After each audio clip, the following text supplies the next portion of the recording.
और देखिए कफ वालों के लिए यूनानी में एक तो ये है कि 5-6 महीने का इलाज है।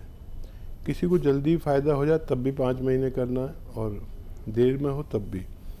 तो उसके लिए उन्नाब, सपिस्तान, अलसी 100-100 ग्राम लेकर इसमें 20 ग्राम पीपलें मिलाएं और पाउडर बना के 1-1 चम्मच सुबह शाम गर्म पानी से लेना बेहतर है।